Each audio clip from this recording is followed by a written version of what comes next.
رسوله الكريم اما بعد فاعوذ بالله من الشيطان الرجيم بسم الله الرحمن الرحيم رب اشرح لي صدري ويسر لي امري واحلل عقدة من لساني يفقهوا قولي۔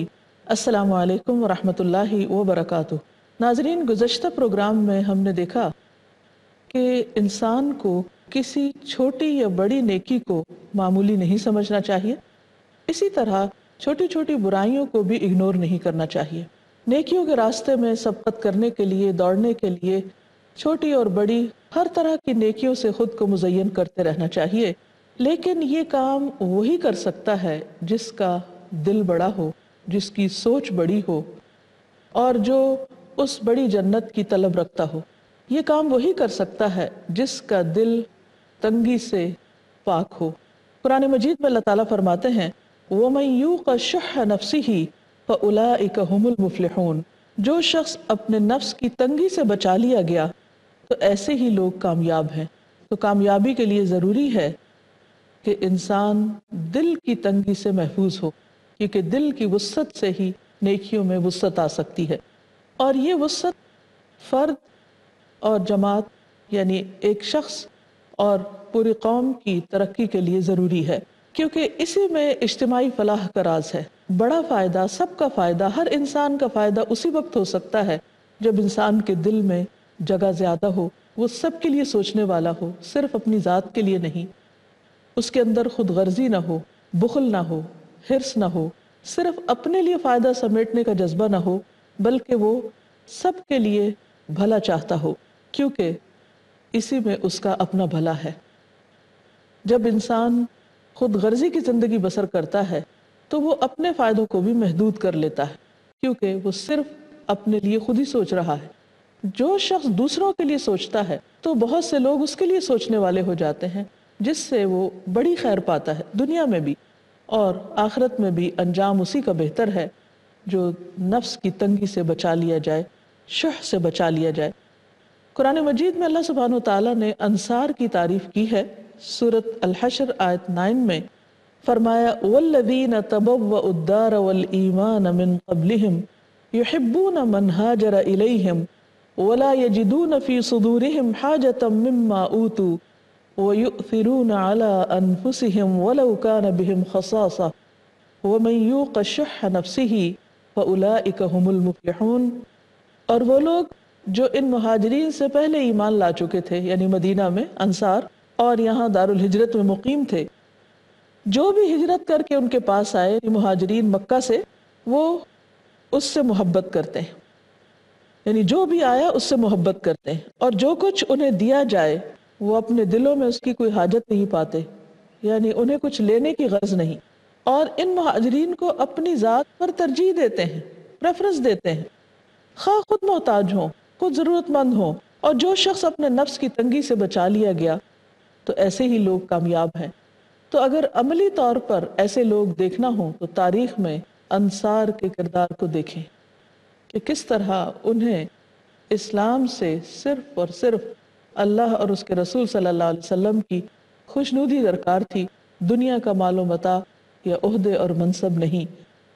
قرآن مجید میں ایک اور مقام پر بھی انسان کو خبردار کیا گیا ہے کہ وہ کون سے اسباب ہیں جو انسان کے اندر خود غرضی اور بخل پیدا کرتے ہیں، اور وہ دراصل مال، اولاد، ازواج کی محبت ہے۔ فرمایا سورۃ التغابن آیت نمبر 15 اور 16 میں انما اموالکم و اولادکم فتنہ واللہ عندہ اجر عظیم فاتقوا اللہ ما استطعتم واسمعوا واطیعوا وانفقوا خیر لانفسکم ومن یوق شح نفسہ فاولئک هم المفلحون۔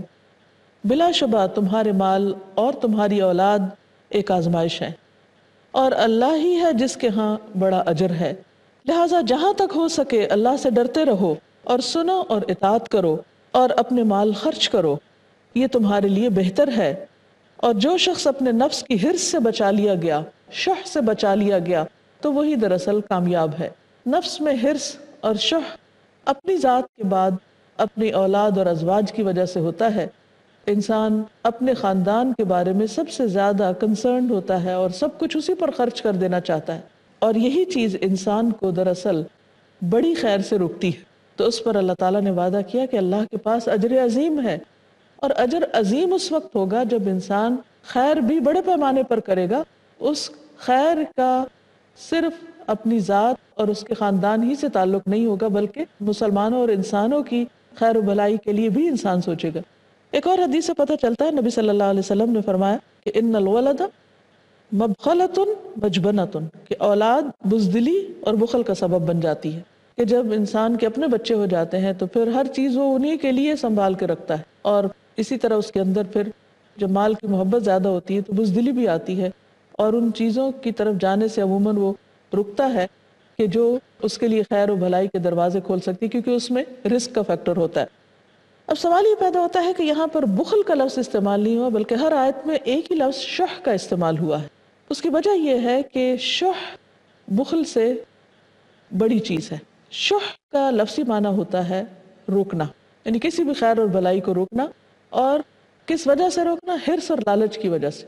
تو بخل اور حرص دو الگ الگ چیزیں ہیں، لیکن جب دونوں اکٹھی ہو جاتی ہیں تو وہ شح بن جاتی ہیں. کہ ایک طرف انسان خیر اور بھلائی سے روکتا بھی ہے اپنے آپ کو یا دوسروں کو، اور دوسری طرف اس کو اپنے لیے مختلف چیزوں کا لالچ بھی ہوتا ہے. وہ چاہتا ہے کہ سارا خیر اس کو ملے اور دوسروں کی طرف کچھ نہ جائے. یہ شح کتنی بری چیز ہے، اس کے بارے میں ہم عبد الرحمن ابن عوف کا عمل دیکھتے ہیں کہ ایک موقع پر وہ بیت اللہ کا طواف کرتے ہوئے ایک ہی دعا بار بار کر رہے تھے کہ اے اللہ مجھے اپنے دل کے بخل اور حرص سے بچا، اے اللہ مجھے شح سے بچا، اے اللہ مجھے اپنے دل کے بخل اور حرص سے بچا. اور اس سے زیادہ دعا نہیں کر رہے تھے، یعنی ایک ہی دعا بار بار ریپیٹڈلی مانگ رہے تھے. جب ان سے پوچھا گیا کہ یہی دعا کیوں کر رہے ہیں آپ، یعنی کچھ اور بھی مانگیے، تو انہوں نے کہا کہ اگر میں اپنے نفس کے بخل سے بچا لیا گیا تو نہ میں چوری کروں گا، نہ میں زنا کروں گا، اور نہ ہی کوئی اور گناہ کروں گا. تو اس سے یہ پتہ چلتا ہے کہ انسان جب حرص اور لالچ سے پاک ہوتا ہے تو بہت سی برائیوں سے بچ جاتا ہے. بہت سے مفسرین نے اس آیت کی تفسیر میں وَمَن یُوقَ شُحَّ نَفْسِهِ کے بارے میں کہا ہے کہ اللہ نے جس چیز کو لینے سے روکا ہے اسے نہ لے. یعنی شح کا معنی یہ ہے کہ جس چیز کو نہیں لینا چاہیے اس سے رک جائے، اور جس چیز کو دینے کا کہا ہے اسے نہ روکے.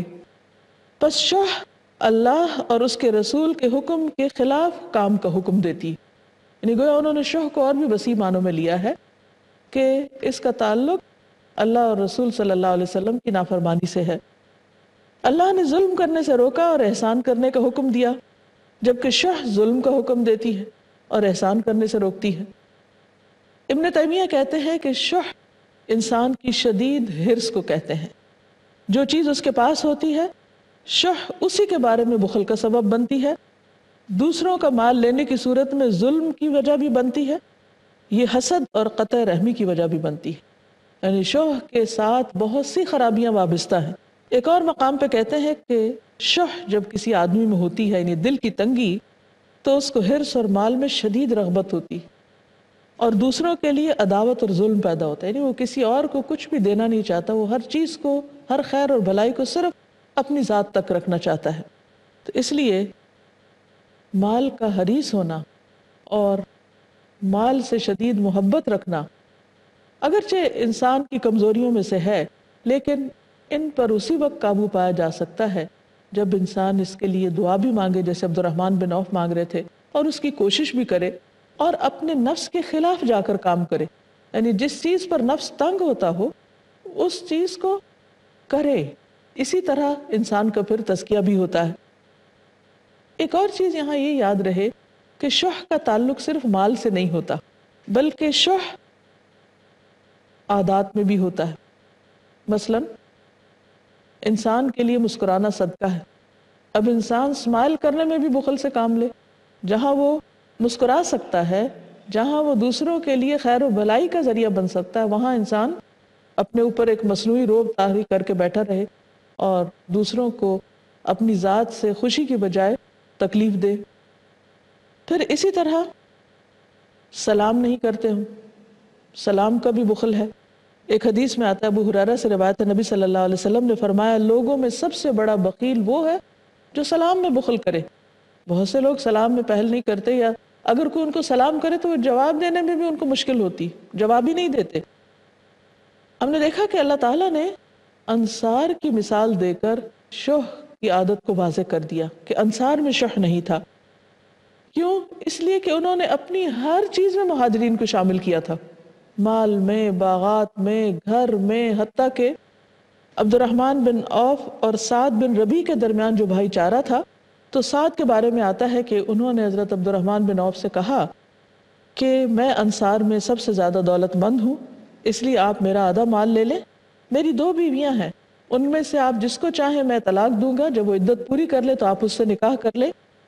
لیکن عبد الرحمن بن عوف کا اخلاق اور کردار کیا تھا؟ ان کی بھی نظر ان کے گھر اور مال پر نہیں تھی۔ وہ کہنے لگے بارک اللہ لک فی اہلک و مالک، اللہ تمہیں تمہارے گھر میں اور مال میں برکت عطا کرے، دلونی علی السوق، مجھے بازار کا رستہ دکھاؤ، یعنی میں خود کام کروں گا، محنت کروں گا۔ تو اس سے پتہ چلتا ہے کہ صحابہ کرام کے اخلاق اور کردار کس قدر اعلیٰ تھے اور وہ کس قدر دنیا کی محبت اور حرص سے خالی تھے۔ یہی وجہ ہے کہ انہوں نے ہر چھوٹی نیکی سے بھی استفادہ کیا۔ تاریخ کی کتابوں میں آتا ہے کہ کس طرح ایک مرتبہ کچھ مہمان آئے، نبی صلی اللہ علیہ وسلم نے صحابہ کو ان کی خدمت کے لیے کہا، لیکن ایک انصاری نے حامی بھر لی اور مہمان کو اپنے گھر پہ لے گئے اور چراغ بجھا دیا، اپنے بچوں کو جو بھوکے تھے سلا دیا اور خود یوں ظاہر کیا کہ جیسے وہ بھی کھا رہے ہیں، اور سارا کھانا مہمان کو کھلا دیا۔ یہ ایک ایسی مثال ہے کہ انسان اگر اپنے آپ کو ایسی جگہ پر رکھ کر دیکھے کہ جب اپنا یا بچوں کا یا گھر والوں کا بھوک سے برا حال ہو، اس وقت بغیر محسوس کرائے دوسرے کو کھلانا اور دوسرے کی ضرورت پوری کرنا کس درجے کی نیکی ہے، کتنا اعلیٰ اخلاق اور کردار ہے۔ خود نبی صلی اللہ علیہ وسلم کے طرز عمل میں ہمیں یہ صورت نظر آتی ہے۔ ایک موقع پر ایک خاتون نبی صلی اللہ علیہ وسلم کے لیے ایک حاشیے والی چادر لے کر آئی اور کہا کہ یا رسول اللہ صلی اللہ علیہ وسلم، میں نے خاص طور پر آپ کو پہنانے کے لیے یہ چادر اپنے ہاتھ سے بنی۔ آپ صلی اللہ علیہ وسلم نے اسے لیا، آپ کو اس کی ضرورت بھی تھی، اور پھر جب آپ باہر تشریف لے گئے تو آپ نے وہ چادر پہنی ہوئی تھی۔ لوگوں میں سے ایک شخص بولا یا رسول اللہ صلی اللہ علیہ وسلم، یہ مجھے دے دیجئے۔ آپ نے فرمایا اچھا لے لینا۔ اس کے بعد اپنی مجلس میں آپ تھوڑی دیر بیٹھے اور پھر گھر واپس تشریف لے گئے تو وہ چادر طے کر کے آپ نے اس شخص کو جس نے اس کا سوال کیا تھا اس کو دے دی۔ تو لوگوں کو یہ بات اچھی نہیں لگی، انہوں نے فوراً اس شخص سے کہا کہ تم نے مانگ کر اچھا نہیں کیا، کیونکہ نبی صلی اللہ علیہ وسلم کو خود اس چادر کی ضرورت تھی اور آپ کسی کے سوال کو رد نہیں کرتے، کسی سائل کو لوٹاتے نہیں ہیں۔ تو اس پر اس شخص نے اپنا عذر پیش کیا کہ میں نے تو یہ چادر اس لیے لی تھی کہ میں اس کو جب مروں تو اپنا کفن بناؤں۔ لیکن اس واقعے میں جو اصل چیز ہے وہ کیا ہے کہ نبی صلی اللہ علیہ وسلم کو خود اس چادر کی ضرورت تھی، لیکن جب کسی نے اس کے لیے سوال کیا تو آپ صلی اللہ علیہ وسلم نے اپنی ضرورت کو پیچھے ڈال کر اس کی خواہش کو پورا کر دیا۔ یہ ہے خلق عظیم، عظیم اخلاق، اور یہ اسی کا ہو سکتا ہے جس کا دل شح سے خالی ہو۔ اسی طرح افضل ترین صدقہ وہ صدقہ ہوتا ہے کہ جو ایسی حالت میں کیا جائے جب انسان کو خود بھی اس چیز کی ضرورت ہو اور دل میں رکاوٹ آ رہی ہو اور انسان کے اپنے پاس بھی بہت نہ ہو، لیکن اللہ کی خوشی کے لیے، اللہ کی رضا کے لیے وہ